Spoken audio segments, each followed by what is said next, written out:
we have Dr. Houston Wilson. He's an Assistant Cooperative Extension Specialist and Director of the UC Organic Agriculture Institute at the Kearney Ag Research and Extension Center. And he's also with the Department of Entomology at UC Riverside. So now I'd like to pass this over to Houston. You can go ahead and share your slides. Okay, great.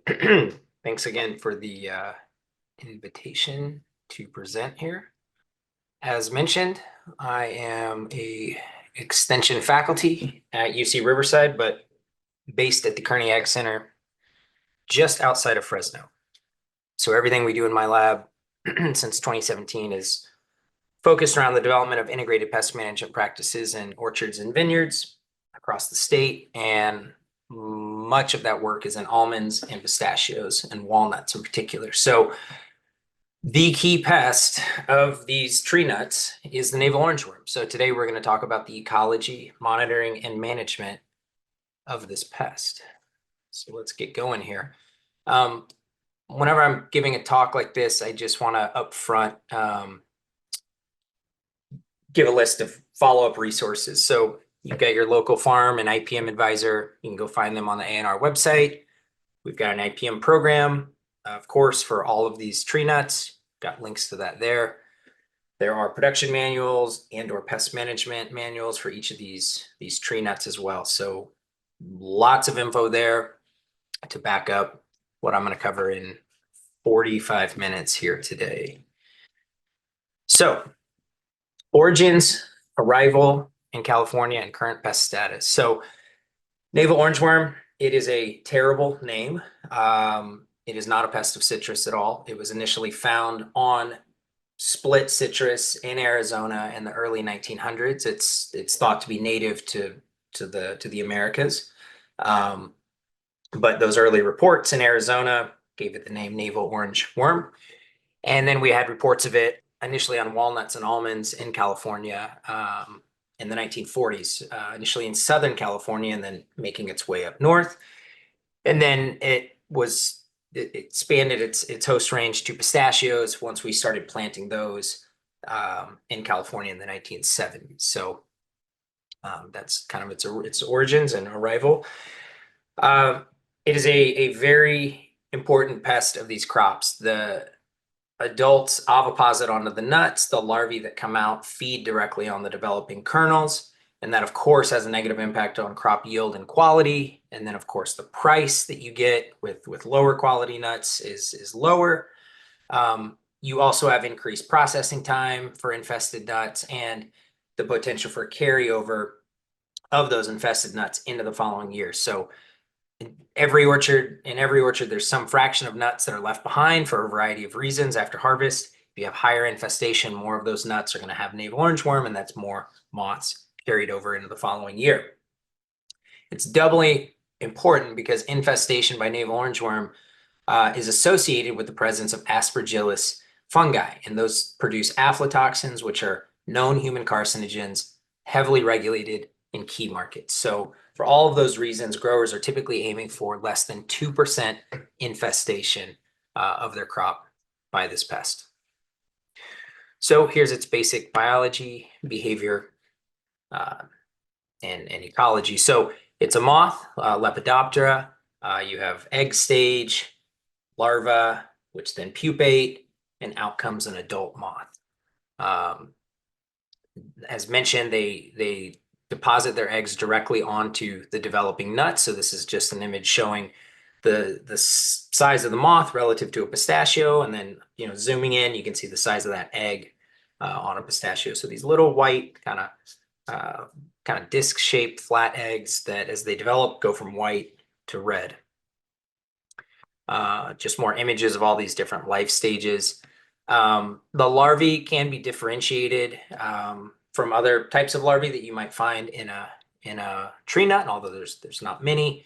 But you can distinguish navel orangeworm larvae by this crescent-shaped mark just behind the head. They will develop on that kernel by feeding on those kernels, and then actually pupate inside of the nut.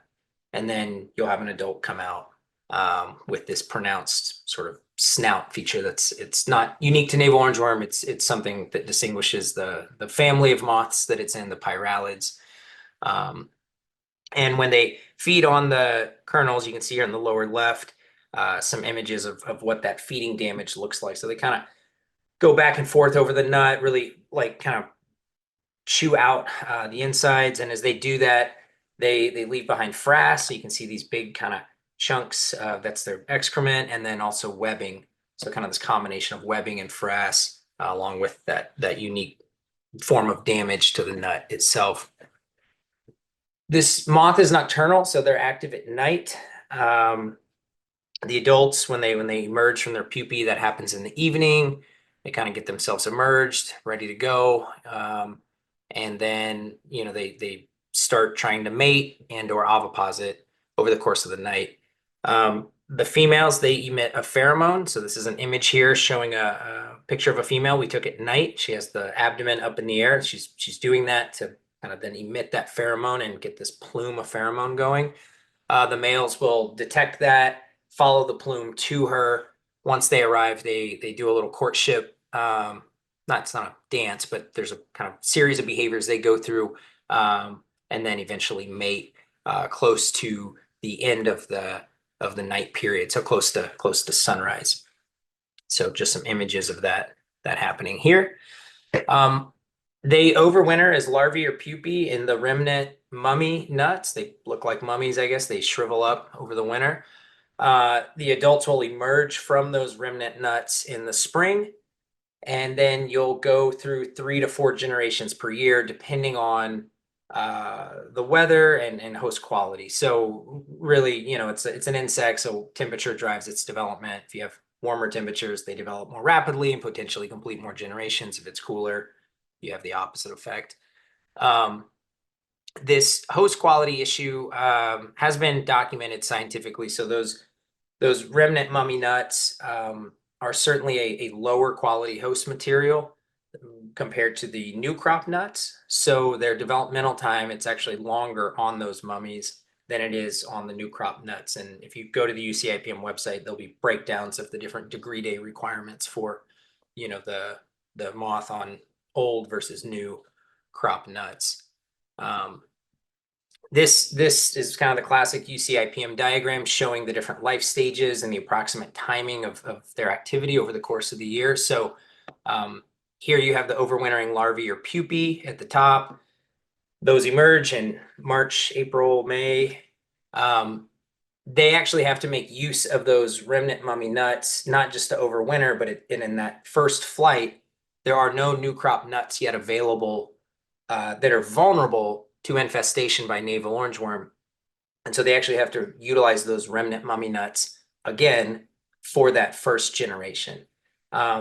And then you can see the different life stages here throughout the rest of the season. The little dots, that's egg deposition, the larvae is the larval stage, and then the adults showing the second, third, and fourth flight. And then as we get into the fall, some of those larvae, rather than completing development, will go, they'll remain as the overwintering population. So what I've overlaid here is the available host material for these insects over the course of the season.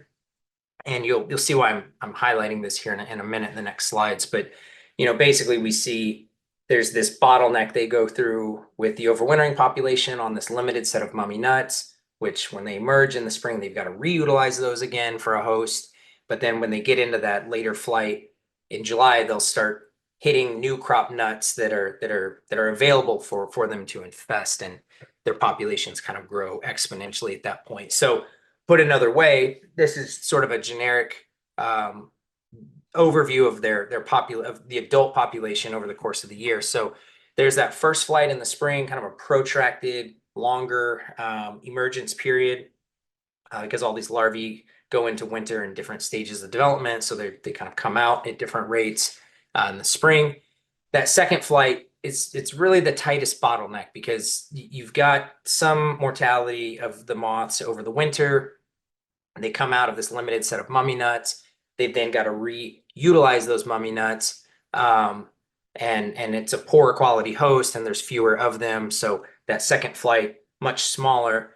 But it's that second flight that is able to make use of initially almonds. That's the first of the three tree nuts to become vulnerable to navel orangeworm, and then you'll get this kind of exponential population growth. So just put another way, here's that period where they're relying primarily on mummy nuts, and then you get the availability of almonds around July. And just to be perfectly clear, what I mean by vulnerability or availability, the ability of navel orangeworm to infest a new crop nut is mediated by the integrity of the hull. So you've got the hull, then you got the shell on the inside, then you got the kernel. So they can't bore through that hole very well. And so they have to wait until in almonds you have hull split where the nut opens up, and then they can get in there. And so that's what I'm talking about, this vulnerability period. And similarly, you have hull degradation and increased vulnerability in pistachios as that crop matures over time, and similarly with walnuts. But for my research group, we're really interested in this staggered availability of host material and what that does to regional populations of navel orangeworm, and what that may even do to catalyze their movement between orchards. So I've kind of gone on and on about this bottleneck on mummy nuts. When you have, 1 million acres of almonds planted throughout the state, and each tree has thousands of nuts and, 120 trees per acre, that's a lot of host material. And so suddenly around early July, late June, boom, all this stuff becomes available, massive growth in the population.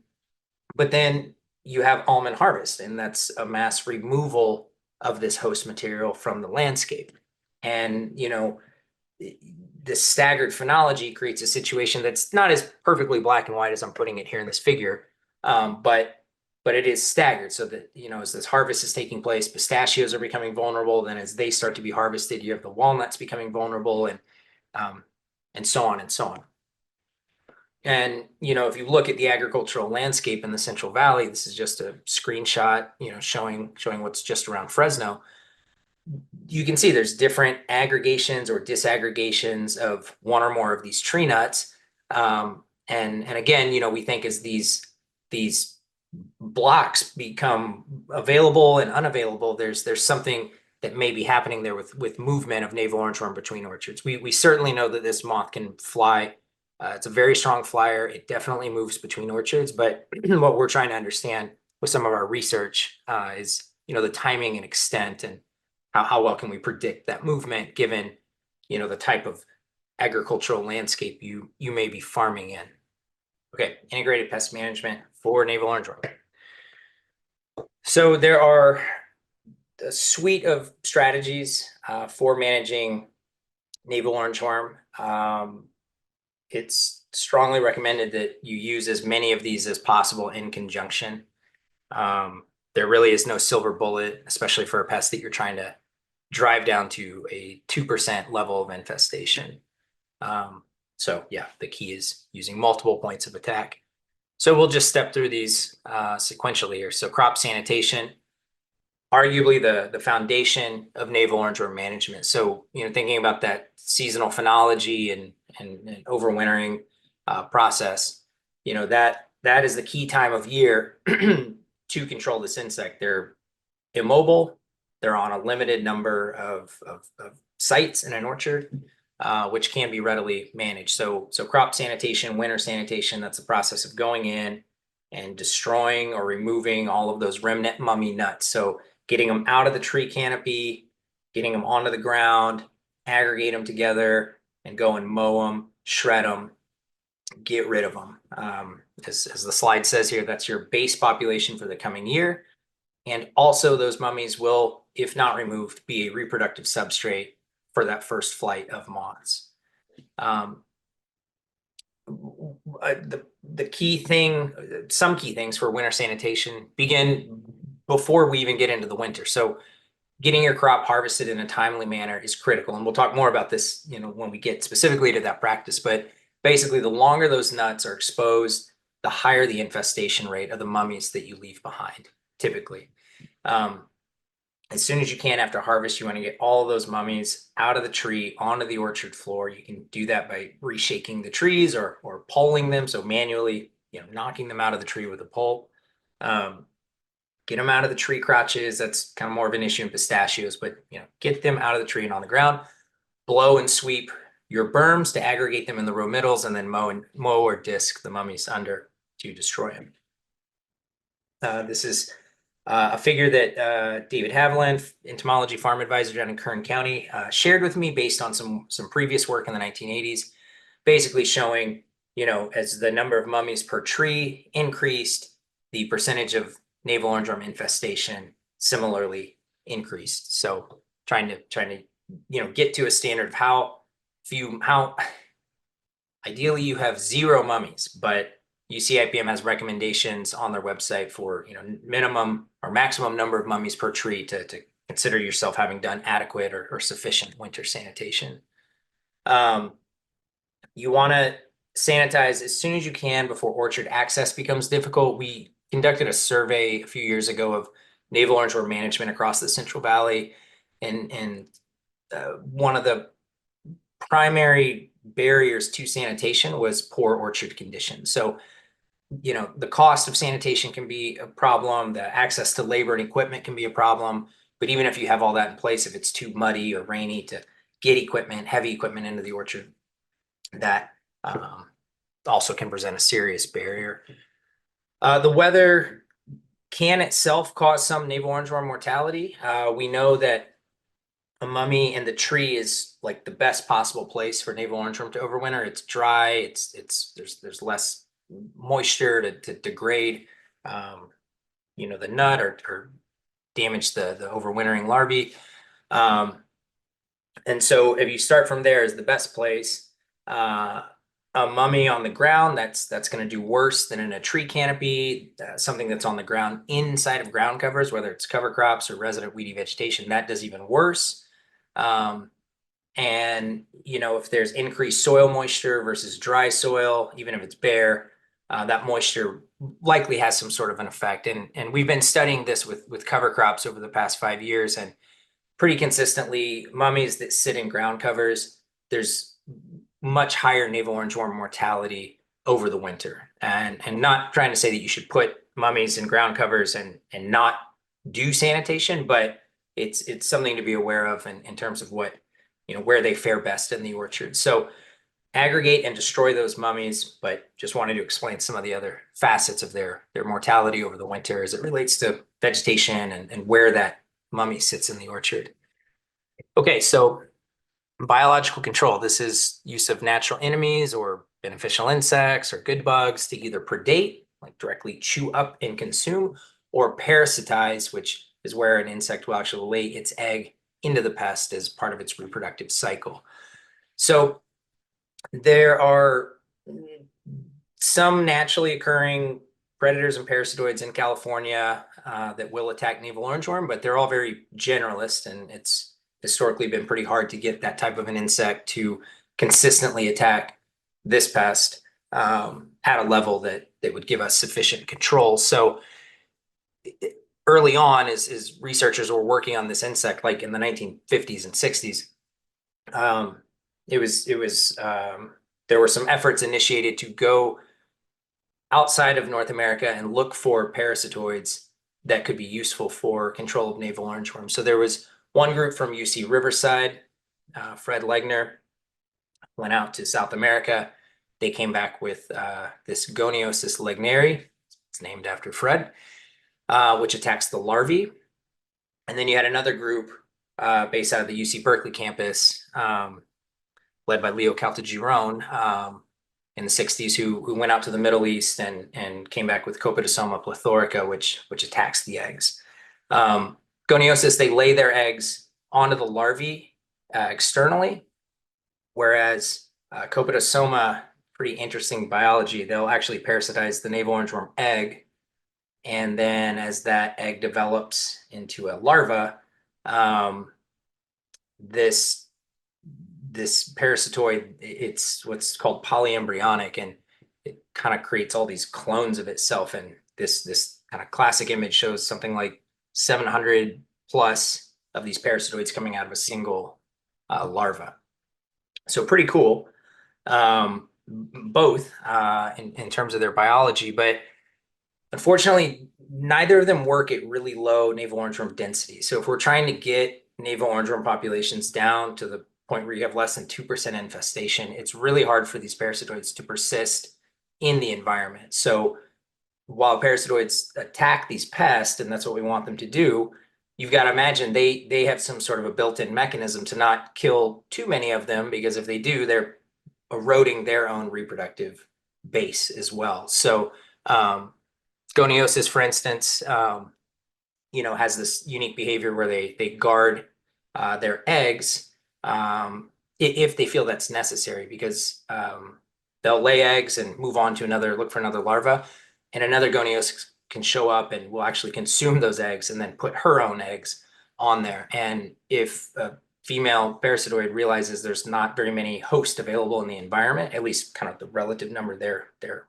looking for, they'll actually go back to one of the larvae they parasitized and guard those eggs. So yeah, difficult. But folks still, do augmentative releases of goniosis. In some cases, you can purchase them from some insectaries, I think, still, but just complicated for consistent control. Vertebrates, so birds and mice, they will eat mummy nuts or knock them out of the tree, but there's a lot of trade-offs there with vertebrate pest management and the effects you would get from them consuming some mummies. So all to say, the biocontrol situation is it's difficult to produce reliable control at the level of control that we're looking for with this pest. So that's your section on biocontrol. Okay, mating disruption.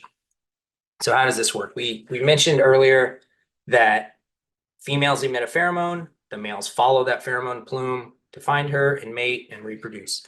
So the concept of mating disruption, we were able to take a synthetic form of that pheromone or key compounds in that pheromone and release it throughout the orchard.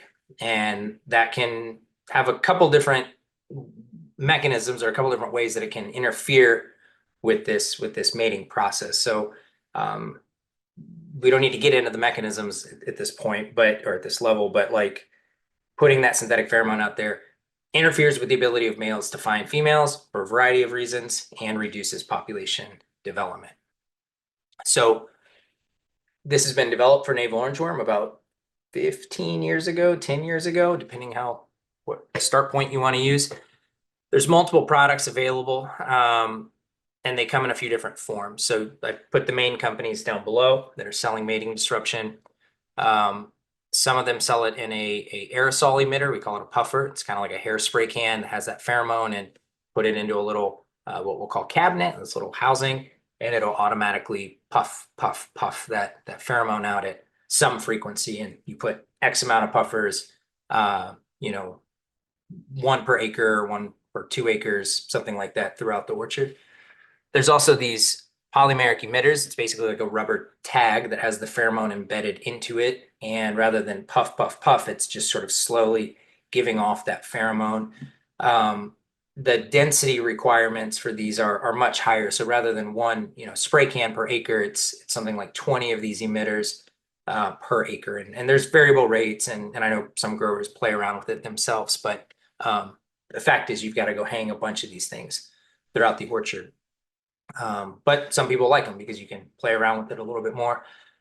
And then more recently, there's this flowable form or microencapsulated form of pheromone that you actually spray as you would a traditional pesticide, or in the same way. And this is fairly new. The polymeric emitters and the aerosol emitters, there's some nice research on that led by David Haviland and some other folks across the UC IPM program. Basically, they compared all 4 of those different systems, the puffers and the tags, and basically all of them performed well. So each one kind of has different costs and features and trade-offs and stuff. So, but there's nice data showing that these can, reduce your damage by navel orangeworm pretty significantly. And it's kind of up to you to choose which one you like. This flowable microencapsulated spray is really new. Past couple of years it's been around. It degrades a lot quicker in the environment, so multiple applications are needed. So the word is still kind of out on whether or not this is how this works or how well it works, compared to these other systems. Well, yeah, just kind of explained all that without even going to the slides. So everything here, yeah, we just covered. So I'll just skip this. So a few things to consider if you're using mating disruption. So I mentioned earlier the dispersal capacity of this moth. A mated female navel orangeworm can still certainly migrate into your blocks, even if you have them under mating disruption. So, you can disrupt all the mating you want in your orchard, but if there's somewhere nearby that is kind of sending you mated females, those are still going to be able to lay eggs on the nuts and infest the nuts and do all the bad stuff that we don't want them to do. So because of this, we really recommend that you use mating disruption over large areas, at least 40 acres, ideally 100 acres. There's not exactly a hard and fast number, but more is better. And, where possible, if some growers we work with are so big, they kind of form their own regional pest management, system across 5,000 acres or something like that. But in other parts of the state, you do have these aggregations of 40-acre blocks operated by different entities. And in some cases, there's efforts underway to try to figure out how to coordinate across all of them so that everybody does mating disruption in the same way or similar enough way that you can minimize that migration problem. This mating disruption will also shut down your pheromone trap. So we'll talk about monitoring in a minute here, but we use that pheromone to both disrupt mating, but also to monitor navel orangeworm. So when you have those, as much as the males can't find the females because of mating disruption, they're also not going to be able to find your pheromone trap. So you lose the ability to monitor with that tool. There is work underway, and there are products already on the market that utilize pheromone paired with phenylpropionate or PPO. Those do remain attractive, as do ovipositional baits, and we'll talk about all this in the next set of slides. But just something to be, aware of. And then, of course, your background navel orangeworm population is critical. So if you have a ton of navel orangeworm in your orchard, there's some likelihood, even with mating disruption, that they will find each other and mate. And so it's best to really use this tool in a setting where you've got navel orangeworm pretty well under control, and then you use mating disruption kind of blanket on top of that to just keep them at bay. Okay, monitoring for navel orangeworm. So with a 2% damage level that we're aiming for, we don't really have economic thresholds for this pest. There's a lot of different factors that go into their ability to infest a crop, and trapping, unlike in other cropping pest systems, in this one, monitoring is really all about tracking insect phenology to determine spray timing. And, potentially, I think this is more on a operation by operation basis. Folks can start making their own data sets looking at, okay, well, when flight 2 was like this, my crop damage tended to be here, and kind of folks, the growers and PCAs that I talk to seem, in some cases, to have numbers that they're using based on their own experience, but there's not an official economic threshold that we've ever been able to put together. As we talk through these different trap types, you'll see that each one has its pros and cons. So we always recommend using multiple approaches, and also because of the high variability and the movement of this pest, having more traps is better than having fewer. And of course, I understand there's a trade-off there with kind of labor and effort over X number of acres, however many acres you're managing. But generally, that's kind of how we see this. So I'll start kind of in the beginning. Mummies, you can monitor those remnant mummy nuts to get a sense of not just how many you have in the orchard, but also how many are infested. So having 20 mummies per tree in 2 different orchards will mean 2 different things. If in one, 1% of those are infested versus in the other, you have 60% infested. So it's not just mummy abundance, but it's actually the infestation rate. We recommend, UCIPM recommends examining mummies around 20 trees per block, like a 40-acre block. Do this before January 15th, and make sure to do that, separately for each variety, since they have different phenologies, and that overlays in different ways with the population at the time. You'll see differential levels of infestation by across the different varieties you may have in a block. More important for almonds, of course, where you always have multiple varieties than with the other tree nuts who have a little bit less varietal diversity. Count the mummies on the tree and on the ground. Again, we don't have a way to weight, the value of an infested mummy in the tree versus the ground, but do think about what I was saying earlier, ground mummies having this likely higher mortality, especially if there's ground covers and moisture present. This is, again, giving you just relative mummy abundance. You can consider that against your infestation rates. So that's one place to start, and that's just manually cracking these things out yourself. So in the spring, when we get flights going, you can use a combination of these egg traps, wing traps, and delta traps. So we'll start with the egg trap. This is like a little vial, like a little pill bottle or something about that size. It's black. It has these little ridges, and then there's inside of it some form of a bait, typically an almond meal with almond oil. But there are proprietary baits sold by some of the companies that are out there selling this stuff.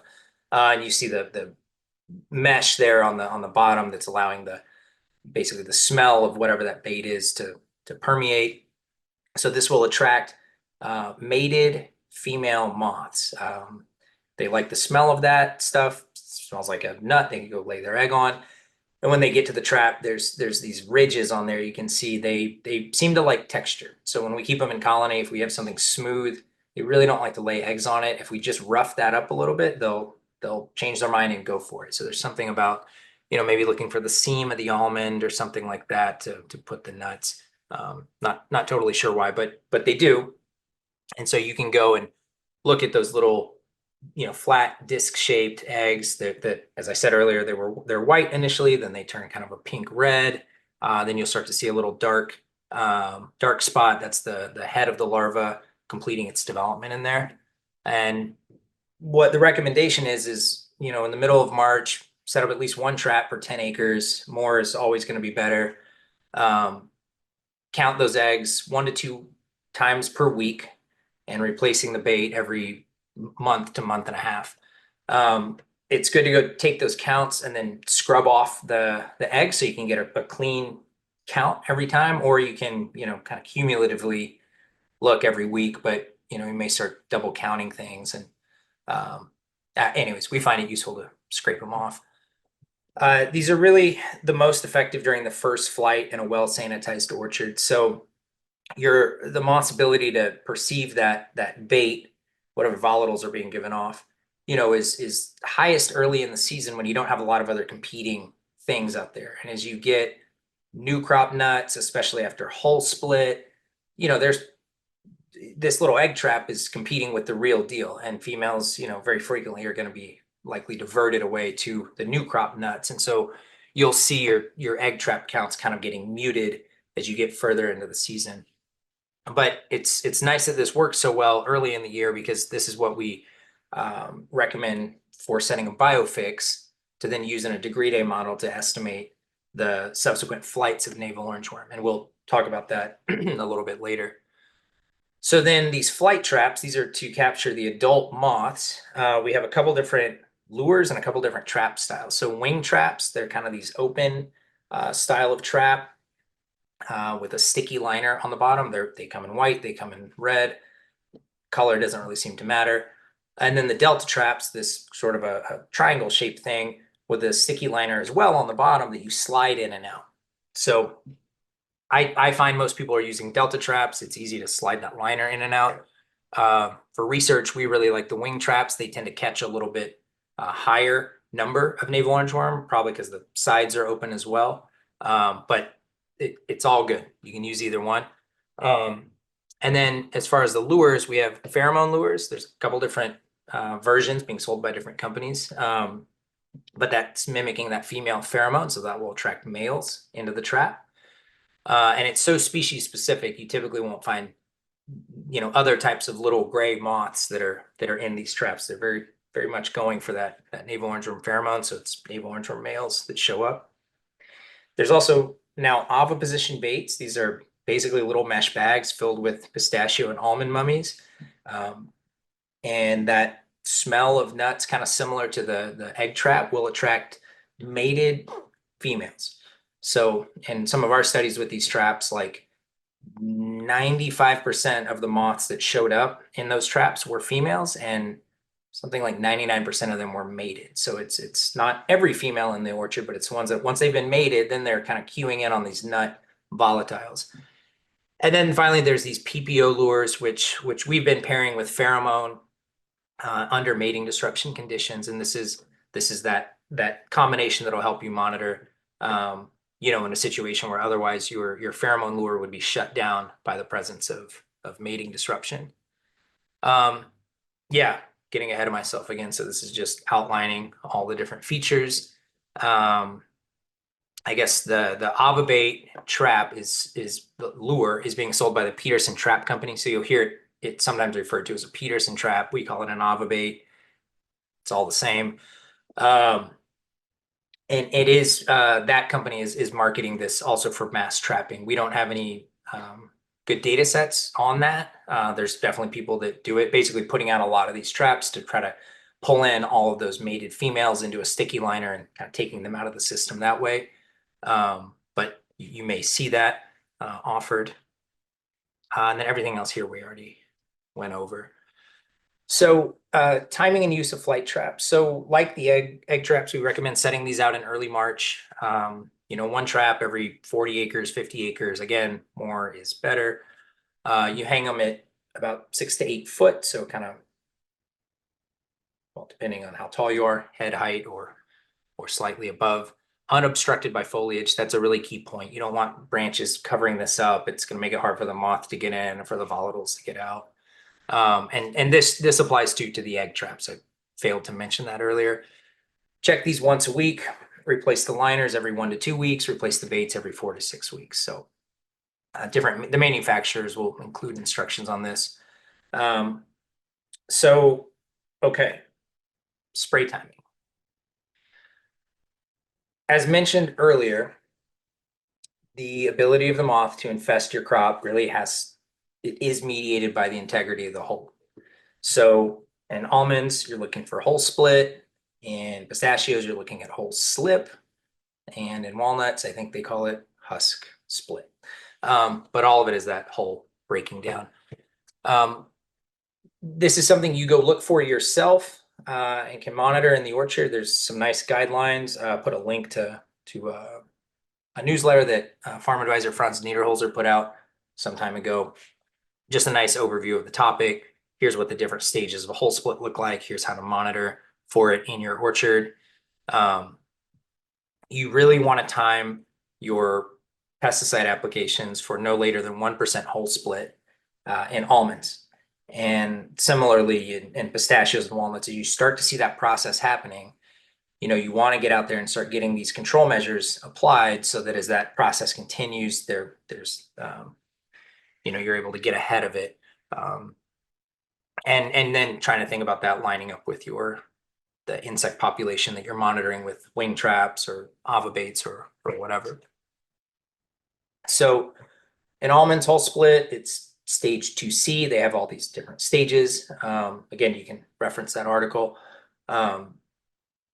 Typically, this is occurring on the sunnier part of the block, so the south and the west side of the block, and the south and west side of the tree, and even kind of the upper part of the tree. So it's not a perfectly uniform process. There are blanks in all these systems. Sometimes those will split earlier. You don't want to be confused by that for sure. In pistachios, they have pea splits. So these are like little pea-sized pistachios that are failing to develop, but there's a kernel in there, and those will split really early, like in July. So that's something you want to go monitor. In that system, Navel Orangeworm can get a toehold on those things, and you may want to get ready to take action earlier if you have a lot of that. So when to spray in this system, and this is kind of a broad overview. At hull split, that's kind of the most effective spray timing for Navel Orangeworm, whether in almonds or pistachios or walnuts. So as that hull begins to degrade, boom, you go hit it. If it's a really high population, many folks will put on a second spray, maybe 2 to 3 weeks after that hull split. So just following up on that. And then, lastly, there are many folks who apply sprays in the spring or in May specifically, trying to hit that first flight coming off of the mummy nuts. It's challenging. There's not good data on it. There's so much that happens between that management period and the rest of the season with movement and all the other things like that. So, again, people do this, but it's hard to see the efficacy of this. For any of the spray activity, all the usual things: calibrate, go slow, make sure you're doing it under the right weather conditions. Talk to your farm advisor or IPM advisor about it. Go to the UC IPM website for info on rates and reentry intervals and all that stuff. And then there's also a number of spray training opportunities available through the UC IPM and other A&R programs. So if you're going to do this, do it right, make it count. If you try to cut corners, you might be wasting money really by not getting maximal control. And then finally, early and timely harvest. So this is really a logistics and management issue. You can't make the tree grow faster, of course. But as I've mentioned, those populations of navel orangeworm build exponentially over time. The longer that crop hangs out on the tree, the higher probability of infest and more mummies that are infested for the next year. So, just be on top of this. Make sure everything's ready. If you have a custom harvester coming in, make sure you're ready for them, when they're going to come. And then just wrapping the whole thing up here, just reiterating, the importance of using all of these strategies in conjunction. So try to make their life as difficult as possible. If they're trying to overwinter, knock as many of those out. Whoever survives the winter, make it impossible for them to find mates with mating disruption. The ones that do mate, hit them with insecticide, and then whoever's left out there at the end of the year, get that crop out of there as soon as possible. So again, just sharing all these resources. I think these slides will be available, so you can get these links directly from a PDF, or if not, just email me. Happy to share. And with that, just thanks again for the opportunity to share here. Really appreciate the opportunity, and want to give thanks to all the different members of our lab that have helped us do so many different studies over the past year past decade, or whatever it's been. You've got all my contact info there, and I'd be happy to do some Q&A at this point. Thanks again. Thank you so much. That was great. We do have a few questions that came in and we have some time, so I'll just go ahead and read them to you and let you answer. So this first question is, do the pheromones stay suspended in the air for long, or do the molecules eventually settle out of the air and become ineffective or blow away? Well, that is a great question. That is something I've been wondering about myself. We know that some of these compounds are kind of sticky and will stick around in the orchard on leaf and tissue and things like that. Definitely environmental conditions, heat and wind, will kind of move these things, both help them disperse, but then also kind of over disperse. And that's why those puffers are going at some frequency to reintroduce it. So it'd be really cool if we could just blanket it once and all that stuff's in there and it's just constantly. Yeah, it definitely sort of dissipates and more needs to be added. I think that's some of the rationale behind using those tags, because they're always giving off pheromone, even though probably that is also affected by heat and things like that. But yeah, that's kind of the best I can tell you on that. Okay, thank you. The next one is there research or data to support that mating disruption works best on lower navel orangeworm populations? Yeah, not for navel orangeworm specifically, but I'd have to go dig it out somewhere. But yeah, it's definitely something that has I think been documented in other systems where they've developed mating disruption. So that's just a general suggestion that we give with this. And certainly, if you have a crazy high population, the concern is that you might try to use mating disruption in that environment and think that it doesn't work. But and we don't know what that threshold population is for navel orangeworm, but just generally, if you've got a huge infestation, there's a lot of other stuff you should do first to knock it back before bringing in the mating disruption. Okay, thank you. How likely are mated females to migrate between orchards if her native orchard has ovipositional resources? That's like one of the $1 million questions. So we're really interested in that.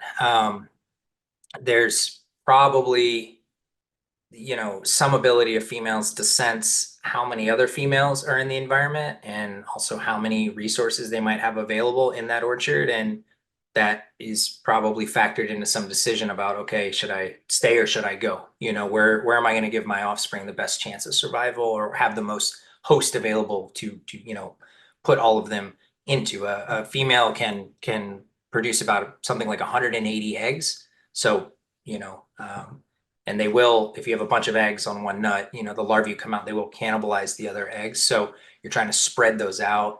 Um, but that's something we're really interested in trying to understand better. But we don't know at this point. Okay, the next question is, do the puffers last all season or do they need to be replaced to maintain effectiveness? They last all season, so they're loaded up with enough product that, and the companies will help you get this all sorted out. But yeah, they're loaded up enough and set off and puff, puff, puff. Some of them do variable timings and stuff. Others just are on a consistent spray. But it's a yeah once per season thing. Okay, thank you. This next one's a long one. So, if the mechanism of mating disruption for navel orangeworm is non-competitive as currently hypothesized, and then there's a quote from a resource here, and that is the control achieved non-competitively offers the notable advantage of being pest density independent from Miller and Gutt from 2015. Growers with high populations should not be discouraged from using mating disruption technologies that can help them achieve their damage goals. An anonymous scientist. Yeah, I mean, to be clear, we're not discouraging people. We're just saying you should use that in combination with the other tools available to knock those populations back. But I take your point, and there's still debate about, yeah, whether it's non-competitive or competitive mechanism with navel orangeworm. So I don't really get into that here. All right, just a couple more left. Okay, this next one is, how are blank nuts identified when looking for hole split in almonds? Blank nuts identified when looking for a hole split. Well, when you would see the split and see that there's nothing in there. All right, and then just this final question, is there any data on the efficacy of BT products on navel orangeworm or other biopesticides? Yeah, there is. There's actually a fairly old, kind of almost famous data set, I think, that was comparing BT to like glutathione, like one of the organophosphates, and they actually got pretty good control with BT. Um, it can be effective. Other biopesticides, I think the word is still out on a number of them, depending on the researchers that I'm speaking with. Some folks have kind of picked up on certain biopesticides and are really interested in looking at them more. And um, we don't have any really solid recommendations for those because so many of them are fairly new. But in organic tree nut production, we see BT is the primary thing being sprayed to control navel orangeworm. And the only challenge there is that it typically requires multiple kind of consistent applications over the course of the year. So, but yeah, it can be effective. And I don't have any. Yeah, I don't think we've run any trials where we had BT versus a Lambda Psi or Alticorn Intrepid or something like that. But definitely can be used against this insect. Okay, thank you. And that was all the questions, but there's one comment that was in the chat. And this one says, there are also traps that try to attract females using nut meal lures to avoid the issue of trap shutdown under mating disruption. Right. Those are what I was referring to as the Avabait lures or the Peterson lures. So yeah, definitely that's something you can use to monitor mated females under mating disruption. Again, you'll come into the challenge of, as those new crop nuts become available, those ovipositional baits are just, they're competing now with that new crop. So you still get females, but it kind of mutes that population curve that you might be seeing. But yeah, I appreciate that. Okay, and that was all of it. And it is right now about 4 o'clock. So thank you so much for your presentation and answering all the questions that came in. Okay, so I think that's all from our side. Again, thank you, Houston. We really appreciate you presenting. Yeah, thanks for having me. Thank you, everybody, for being here, and hope you enjoy the rest of your day.